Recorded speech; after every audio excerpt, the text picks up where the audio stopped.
115 Venezuelan migrants that had been stranded at the border between Chile and Peru arrived back home on Sunday on a humanitarian flight. Hundreds of migrants, mostly Venezuelans seeking to return home, had been stranded on Chile's northern border after being denied entry into Peru. The incident sparked diplomatic tensions as Peru sent police and soldiers to the borders to block migrants.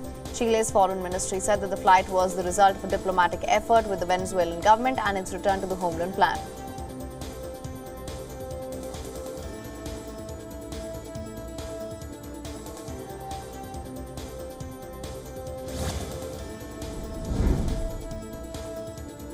Chileans head polls to elect a council consisting of 15 members. The council will write a new constitution for the country. This is the most recent step taken to replace the country's dictatorship-era chapter. Participation in the polls was mandatory. President Gabriel Boric also participated in the polls. He emphasized that regardless of the election results, it's a step forward for the country.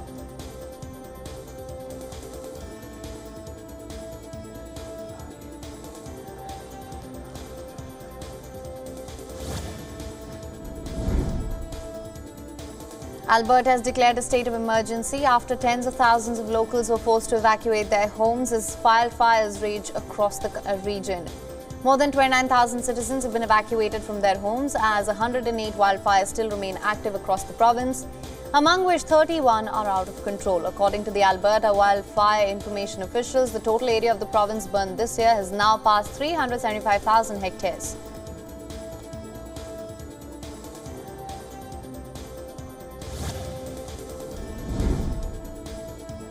Australia is experiencing an early winter season with cold front bringing snow across the southeast region. Weather Bureau warned sheep farmers across the region that their animals exposed to the cold wet conditions could die.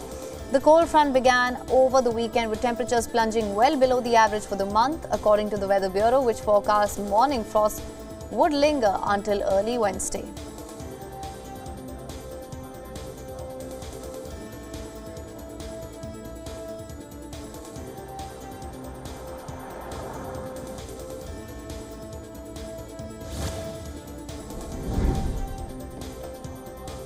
NASA has successfully launched first of the two cyclone monitoring satellites. This after previous launch attempts were postponed due to weather conditions. The rocket took off from its launch site in New Zealand. The satellite is the first in a constellation of satellites that will measure the formation and the progression of tropical cyclones and hurricanes.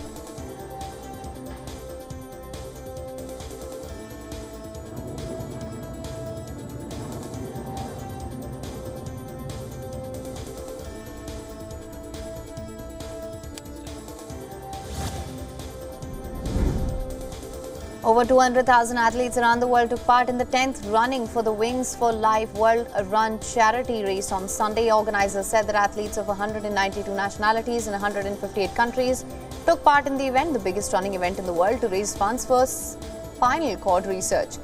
The race started at exactly the same time in each country. There was no finish line, but instead there was a catcher car that began its chase 30 minutes after the signal. The male athlete to cover the furthest distance before being caught by the catcher car was Joe Fukuda of Japan, who completed 69.01 kilometers at the event.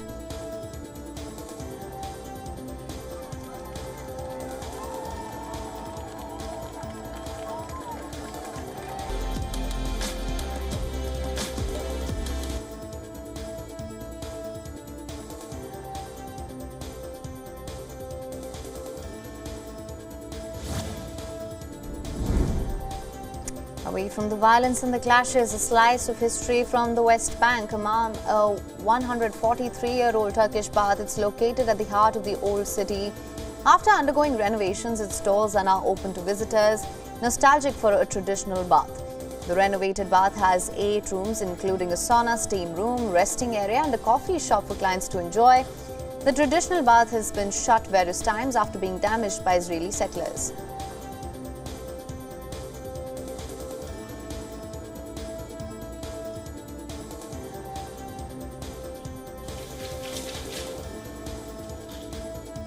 WION is now available in your country. Download the app now. Get all the news on the move.